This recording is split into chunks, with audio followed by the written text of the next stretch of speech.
Warahmatullahi wabarakatuh. Alhamdulillahirabbil alamin. Hamdan katsiran thayyiban mubarakan fih kama yuhibbu rabbuna wa yardah. Salatu wassalamu ala Rasulillah wa ala alihi wa ashabihi wa man tabi'ahum bi ihsan ila yaumiddin wa ba'd. Pemirsa, metode dalam mengembangbiakkan tanaman sudah ada sejak zaman Rasulullah sallallahu alaihi wasallam, di mana saat itu sahabat-sahabat Rasulullah ada yang menemukan pengembangan untuk mengawinkan pohon kurma. Subhanallah. Nah, tentu apabila di zaman saat ini ada metode lainnya untuk mengembangbiakkan tanaman-tanaman lainnya, ini merupakan kelanjutan episode dari zaman sahabat. Karena memang segala sesuatu yang dibangun atas ilmu pasti akan menghasilkan sebuah karya, sebuah hasil yang maksimal. Nah, sahabat Agri yang dimuliakan Allah SWT, kali ini saya Zainal Arifin berada di sebuah daerah di wilayah Bandungan, tepatnya di Desa Asem, di antara Jalan Ambarawa Bandungan, di mana di sini ada salah satu ikhwah kita, saudara kita dari kaum muslimin yang berhasil mengembangkan budidaya tanaman alpukat sehingga hasilnya begitu maksimal. Bayangkan pemirsa, satu buah bisa mencapai 1 kilo, subhanallah. Tentu dari semua ini, di balik semua ini pasti ada ilmunya. Kali ini memang saya sengaja untuk mengajak Anda untuk belajar, untuk menimba ilmu dengan beliau seputar budidaya tanaman alpukat agar kita bisa menghasilkan buah alpukat yang maksimal. Jika di zaman Rasulullah Shallallahu Alaihi Wasallam, beliau pernah melihat orang-orang Ansor mengawinkan pohon kurma, sebagaimana sebuah kisah dari jalan Anas bin Malik radhiyallahu taala anhu yang tertulis dalam kitab Sahih Muslim. Kini, sahabat Agri akan mendapati banyaknya metode pengembangbiakan tanaman dan hewan ternak. Selama metode tersebut tidak melanggar syariat Allah, seperti menggunakan hal-hal yang diharamkan, maka tentunya metode tersebut adalah mubah atau boleh dilakukan. Sahabat Agri, kali ini saya akan mengajak Anda untuk bertemu dengan ikhwah kita yang mengembangkan budidaya tanaman alpukat dengan cara menyambung. Dari hasil budidaya beliau, atas izin Allah, alpukat wina hasil budidayanya tumbuh subur dengan buah yang besar-besar. Bahkan, satu buah alpukat bisa mencapai 1 kilogram pada saat ditimbang. Subhanallah. Siapa dia? Sahabat Agri penasaran ya? Alhamdulillah, Bapak Ibu pemirsa yang dirahmati Allah. Perkenalkan, saya dengan Agus Suryadi dari Pusbikat, Pusat Bibit dan Buah Alpukat, yang mana dalam kesempatan kali ini kita akan belajar bersama-sama tentang bagaimana budidaya alpukat, baik dari sejarah, cerita sampai pangsa pasarnya. Kenapa kok saya budidaya alpukat? Melihat dari perkembangannya, itu cerita feedback masa lalu orang tua saya ini adalah pengirim buah dan sayur yang berada di Bandungan untuk ke supermarket. Buahnya ada alpukat, ada pisang, kemudian alpukat, pisang dan beberapa macam sayuran. Nah, melihat perkembangan itu, saya lihat yang segmen pasarnya yang makin tahun makin baik adalah dari alpukat, yang mana perawatannya cukup mudah, pangsa pasarnya juga sangat jelas. Apalagi di musim kemarau harganya yang sangat tinggi, menjadikan saya kesulitan untuk mendapatkan barang. Nah, dari itu saya ingin mengembangkan bagaimana ada bibit alpukat yang bagus untuk bisa dikembangkan. Saat itu saya kebingungan. Kemudian tahun 2011 itu diadakan lomba buah tingkat provinsi Jawa Tengah. Berbagai macam buah, ada alpukat, durian, salak, manggis, duku dan lain sebagainya. Itu yang saya lihat, yang saya bidik hanya alpukat. Nah, saya itu ketemu yang juara satu itu, saya cari di mana ini petaninya, asalnya dari mana.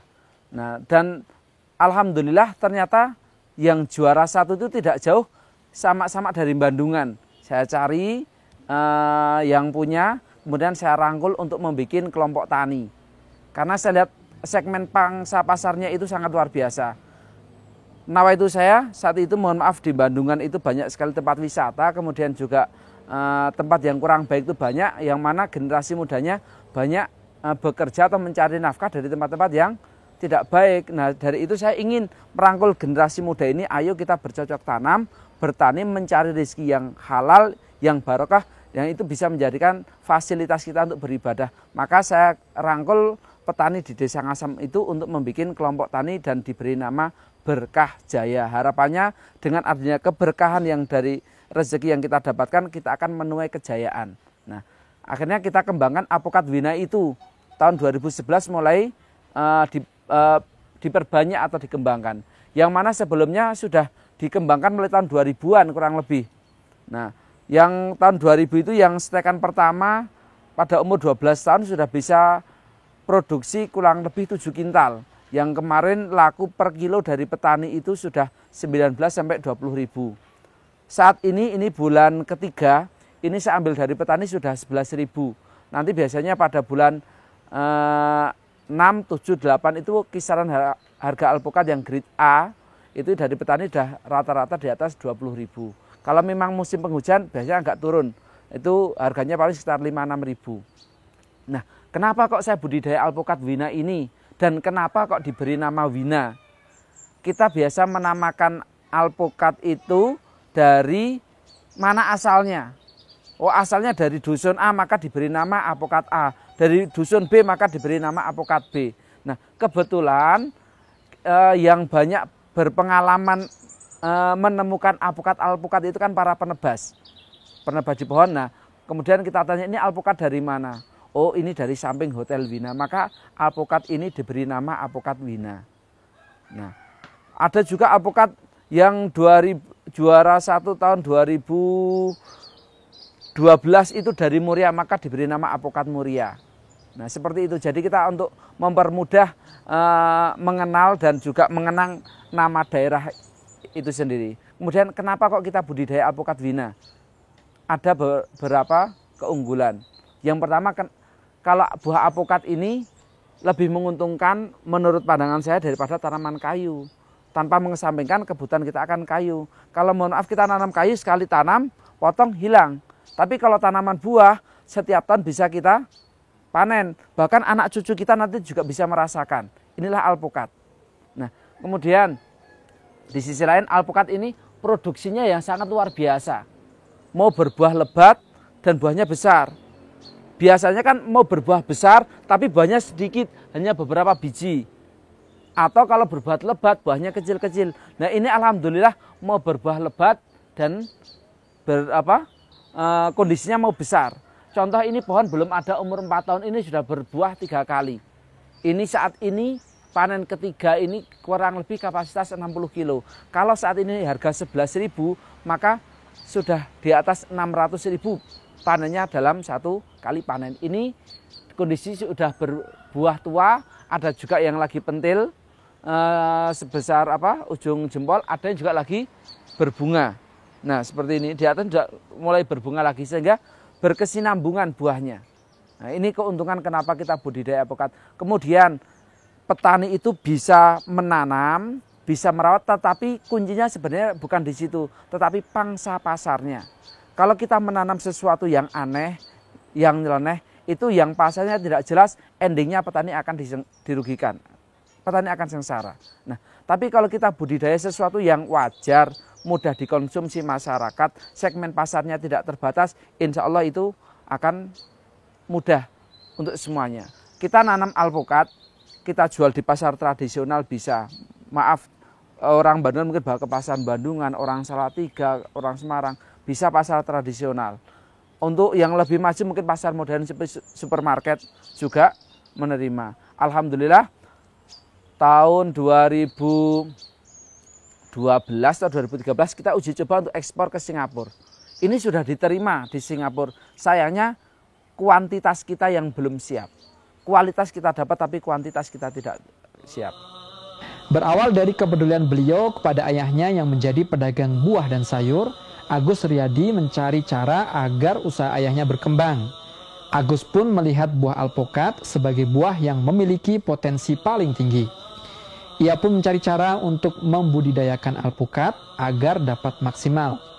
Singkat cerita, melalui perlombaan buah yang digelar pada tahun 2011, membuat Agus Riyadi bertemu dengan juara lomba buah alpukat. Dari sinilah awal Agus Riyadi fokus menekuni budidaya tanaman alpukat. Dengan niat yang tinggi untuk menghidupi keluarganya, Agus pun merangkul penduduk di sekitarnya untuk mengembangkan budidaya alpukat wina. Memang benar pemirsa, ketika kita sudah berniat, sudah memiliki azam, maka disinilah butuh keyakinan bahwasanya Allah lah yang akan menyelesaikan semua urusan. Nah, pada saat beliau berniat untuk berkeluarga, mungkin memang ada sedikit ketakutan bahwasanya beliau tidak akan mampu mencukupi keluarganya. Namun dengan azam yang kuat, dengan tekad yang kuat, akhirnya memang beliau diberikan jalan rezeki Allah Subhanahu wa taala melalui budidaya alpukat ini. Subhanallah.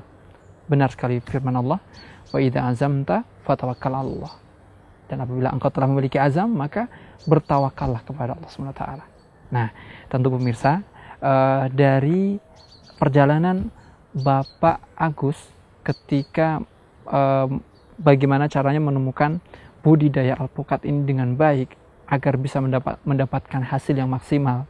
Mengingat sebelumnya orang tua beliau yang menyuplai alpukat-alpukat ini, namun mungkin pendapatannya belum begitu signifikan, hingga akhirnya beliau menemukan sebuah metode yang bisa mengembangkan tanaman alpukat ini sehingga memberikan hasil yang begitu maksimal.